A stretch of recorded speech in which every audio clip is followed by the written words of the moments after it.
प्रिय छात्रों, कक्षा 11 विषय गणित के अंतर्गत हम लोग संबंध एवं फलन का अध्ययन कर रहे हैं। इस चैप्टर में हमने पिछले वीडियो में बताया था कि प्रश्नावली 2.2 को पढ़ने से पहले इसके बेसिक कंसेप्ट को जानते हैं, तो उसको हमने वहाँ पर पढ़ा था पिछले वीडियो में, और कुछ उदाहरण भी हमने सॉल्व किए थे। आज इस प्रश्नावली को हम हल करते हैं। देखिए, ये जो प्रश्नावली है, प्रश्नावली 2.2, इसका पहला क्वेश्चन हम देखते हैं कि पहला क्वेश्चन क्या है। आप किताब में क्वेश्चनों को देखेंगे, हम इसको सिर्फ सॉल्व कर रहे हैं। यहाँ पर कह रहा है पहला क्वेश्चन कि मान लीजिए कि ए बराबर दिया है एक समुच्चय 1, 2, 3 अप टू डॉट 14 तक। कह रहा है कि एक रिलेशन आर भी दिया है। इसके रिलेशन कैसे दिया है? इस तरह से दिया है कि x y such that 3x minus y बराबर 0, कामा जहाँ x y element is a और ए से ए द्वारा यह संबंध आर लिखना है आपको। तो इसमें द्वारा ए से ए में दिखाना है, मतलब ए से ए में इस संबंध आर को कह रहा है कि लिखिए और इसके प्रांत, स्वप्रांत और परिसर लिखिए। आपको इसके प्रांत में लिखना है। तो यहाँ पर मैं इसको सॉल्व कर रहा हूँ। देखिए कैसे सॉल्व करें। तो अब हम इसको सॉल्व करने का जो तरीका है वो यह है कि सबसे पहले तो यहाँ पर संबंध आर क्या दिया है। तो ये जो संबंध आर है वो क्या है? वो ऐसे दिया है x y such that 3x minus y बराबर दिया है 0, और ये भी कहा है कि x comma y is element of A. ठीक है, और आपको संबंध दिखाना है ए से ए में, ये आपका संबंध है। तो हम क्या करेंगे, पहले ये दिया है, क्योंकि यहाँ पर दिया क्या है, इसमें रिलेशन किस तरह का है, तो ये 3x माइनस वाई बराबर 0 दिया है। तो इसका मतलब हुआ कि 3x माइनस वाई बराबर 0 लिखेंगे, चूँकि 3x माइनस वाई बराबर 0, इसलिए यहाँ पर y बराबर क्या होगा? तब y बराबर 3x माइनस वाई बराबर 0। तो ये y को उधर भेज देंगे हम, तो y बराबर क्या हुआ? 3x हो गया। ठीक है, और अब जब ये 3x हो गया तो इसको हम समीकरण 1 कर लेते हैं। और अब हम क्या करेंगे कि समुच्चय ए से, ये हमारा समुच्चय ए दिया गया है कि 1, 2, 3, 4 अप टू डॉट 14 तक, इसमें से हमें दिखाना है x का मान, और जो y का मान आएगा वो भी समुच्चय ए का ही होना चाहिए। तो हम जब x बराबर हमने 1 लिया, 1, तो y की वैल्यू क्या प्राप्त हो रही है? देखिए 1 यहाँ रखने पर y की वैल्यू क्या होगी? यह y की वैल्यू 3 होगी। ठीक है, पुनः जब हमने x बराबर 2 लिया तो y की वैल्यू क्या प्राप्त हो रही है? देखिए 6 प्राप्त हो रही है। x बराबर 3 लिया हमने तो y की वैल्यू क्या प्राप्त हो रही है भाई? 9 प्राप्त हो रही है। x बराबर जब हमने 4 लिया तो y की वैल्यू क्या प्राप्त हो रही है? 12 प्राप्त हो रही है। लेकिन जब हम x बराबर 5 लेंगे, x बराबर 5 इसमें से, तो y की वैल्यू 15 प्राप्त होगी, जो कि a से a में रिलेशन दिखाना है। तो उस a में देखिए तो 15 नहीं है, इसलिए हम x बराबर 5 नहीं लेंगे। इस बात का ध्यान रखेंगे कि जो संबंध a से a में कहा है, तो इसमें a के अवयव उन्हीं अवयवों को लेना है कि जो इस रिलेशन के अनुसार पुनः a में चेक करें तो y का मान होना चाहिए। तो यहाँ देखिए हम x बराबर 4 लिए हैं तो y बराबर 12 है, क्योंकि 12 इसमें है। लेकिन जब हम x बराबर 5 ले रहे हैं तो y का मान यहाँ पर 15 नहीं मिलेगा, इसलिए यह जो है इसके अवयव नहीं होंगे। ठीक है, x के मान नहीं होंगे। अब जब ये हमने निकाल दिया तो क्या मिला भाई? अब यह इस संबंध के अनुसार हमें लिखना है संबंध आर को, तो आर की वैल्यू क्या हो जाएगी, यहाँ पर जब इसको हमने लिख दिया तो अब क्या होगा, तो आर बराबर क्या होगा भाई, आर बराबर जो आएगा वो क्या आएगा, देखिए पहले 1 का 3 के साथ है, 1 का 3 के साथ, फिर कामा 1 का नहीं 2 का 6 के साथ आ रहा है, फिर कामा 3 का 9 के साथ आ रहा है, 3 का 9 के साथ आ रहा है, और फिर कामा 4 का 12 के साथ आ रहा है। तो यही बस संबंध है। इसको इस संबंध को हमने रोस्टर विधि से लिखा है। देखिए 1 का 3 के साथ, 2 का 6 के साथ, और 3 पर 9 के साथ, और यहाँ पर 4 जब है तो 12 के साथ। बस यही है संबंध, हमने आर को व्यक्त कर दिया। अब इसमें हमें निकालना है प्रांत, सहप्रांत और परिसर। तो प्रांत, सहप्रांत और परिसर निकालने के लिए हम क्या करेंगे कि इसके लिए तो हम सबसे पहले यहाँ पर एक, आप जानते हैं कि एक समुच्चय ए के अवयव को दिखाएंगे। यहाँ पर हम किससे, समुच्चय ए के अवयव को हम दिखा रहे हैं एक रिंग से, और समुच्चय बी के भी अवयव को हम, बी का मतलब क्या, ए से ए में ही दिखाना है, तो ये भी समुच्चय ए का ही अवयव है, इनको एक रिंग से हम दिखाया। तो इसमें कौन कौन आ रहा है देख लीजिए।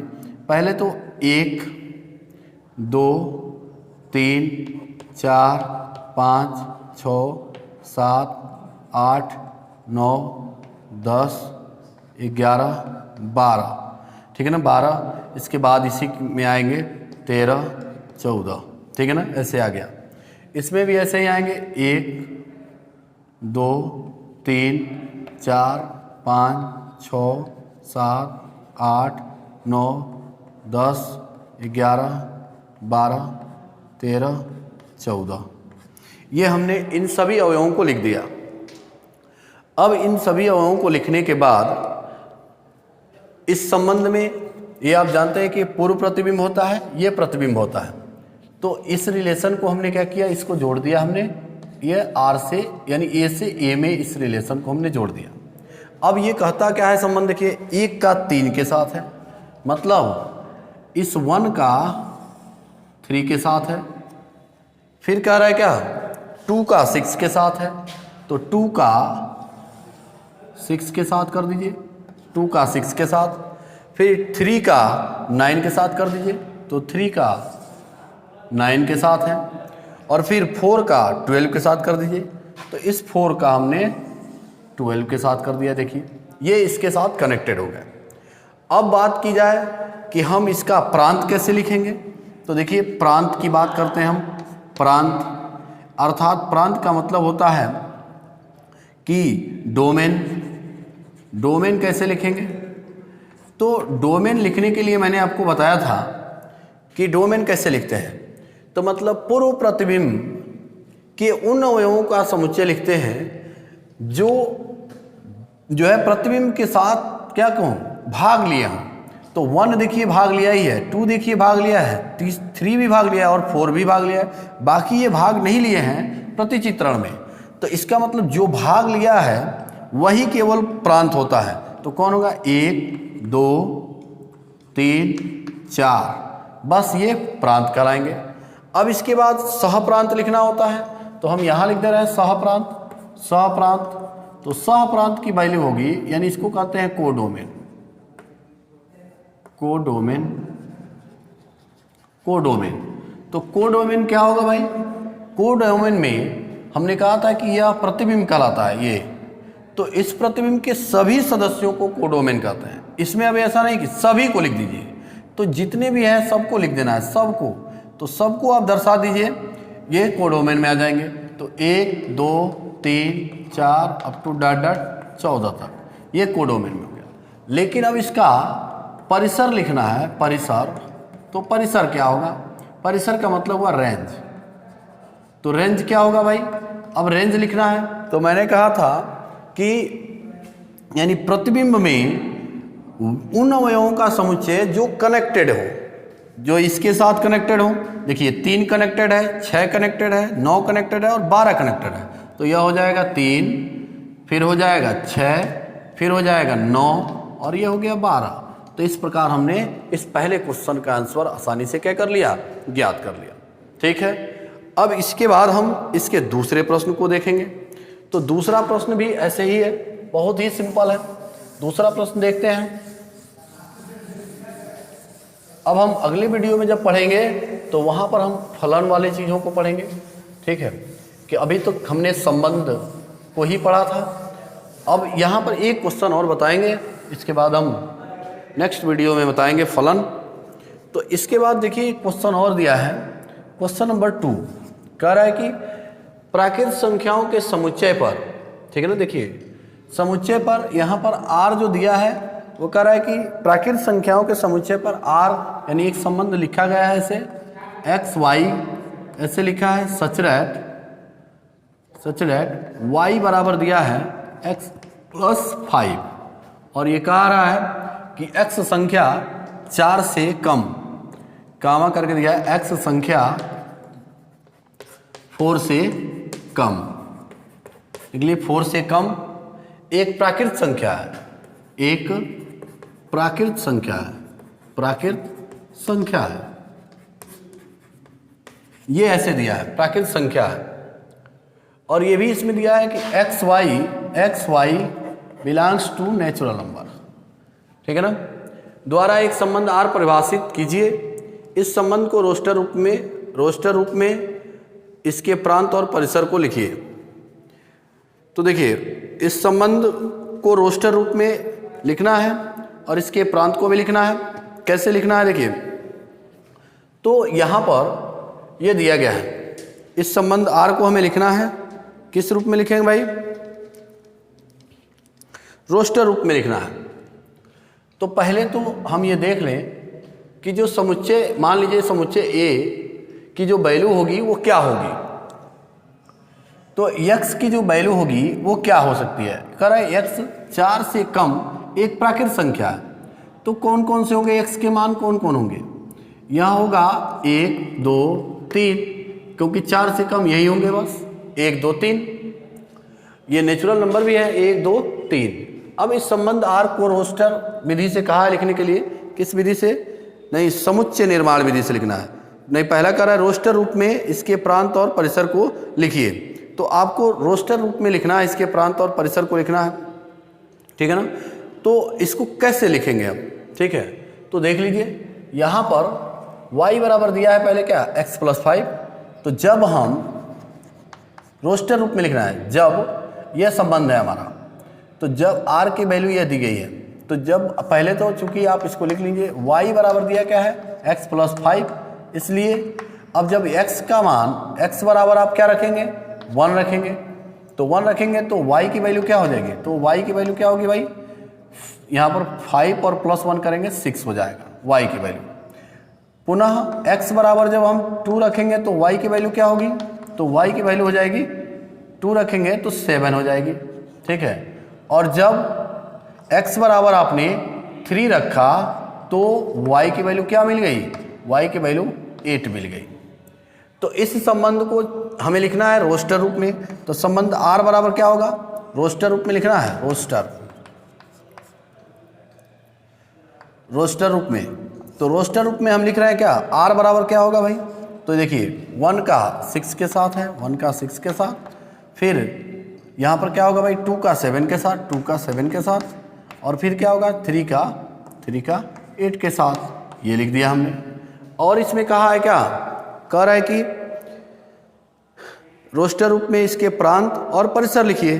तो अब आपको इसके प्रांत परिसर लिख देना है, तो इसके प्रांत क्या हो जाएंगे, प्रांत बराबर क्या होंगे भाई, प्रांत कहते हैं किसको, डोमेन को।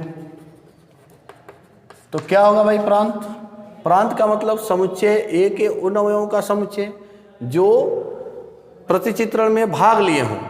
तो यहाँ पर देखिए प्रतिचित्रण में भाग कौन कौन लिया है, 1 भी लिया है, 2 भी लिया है, 3 भी लिया है। तो इसको लिखने के लिए देखिए अगर आप चाहें तो इसको ऐसे बना भी सकते हैं, ऐसे बना भी सकते हैं। यह मान लीजिए कि यह नेचुरल नंबर का सेट है और ये भी नेचुरल नंबर का ही सेट दिया गया है, x और y है, यह x है और ये क्या है y है, इसका इसके साथ संबंध दिया गया है 1 2 3। और इसमें भी जो है देख लीजिएगा y की जो वैल्यू प्राप्त हो रही है वो कौन कौन से मिल रहा है भाई, नेचुरल नंबर में ही मिल रहा है। तो कौन कौन से हैं, तो यहाँ पर नेचुरल नंबर जो है इसके बारे में नहीं कहा है, कह रहा है कि x, देखिए x संख्या 4 से कम एक प्राकृत संख्या है। तो बस, और y जो है नेचुरल नंबर है, तो नेचुरल नंबर में तो बहुत सारे आ जाएंगे, 1 2 3 4 अप टू डॉट ऐसे आ जाएंगे। देखिए एक हम लिख दे रहे हैं इसको, 1 2 3 4 5 6 7 8, ठीक है ना, ऐसे लिख दिया है। तो अब क्या हुआ, तो इसका जब हम प्रांत लिखेंगे, प्रांत, तो क्या होगा, देखिए 1 का 6 के साथ है, 1 का 6 के साथ, 1 का 6 के साथ, 2 का 7 के साथ और 3 का 8 के साथ है। तो इसमें लिख सकते हैं क्या, 1 2 3। देखिए ये सब कनेक्टेड है। इसके बाद इसका क्या लिखा है भाई, इसके बाद इसका ज्ञात करना है हमें, जो है प्रांत और केवल परिसर लिखना है। तो इसके बाद परिसर लिखना है, परिसर। तो परिसर में क्या होगा, जो कनेक्टेड अवयव होगा, कनेक्टेड अवयव कौन कौन है, 6 7 8 है। तो आप इसी प्रकार से इनके सभी क्वेश्चनों को सॉल्व कर सकते हैं, कहीं कोई दिक्कत नहीं आएगा। जो भी दिक्कतें हैं उसको आप जब प्रयास करेंगे, हल करेंगे, तो निश्चित रूप से समाप्त हो जाएगा। हम अगले वीडियो में पढ़ेंगे क्या, जो है फलन, एक चैप्टर इसके मात्र हैं, जो हम फलन को उसी दिन समाप्त हो जाएगा, ये संबंध एवं फलन, ठीक है। तो आज के इस वीडियो में इतना ही, अगले वीडियो में बात करेंगे। धन्यवाद।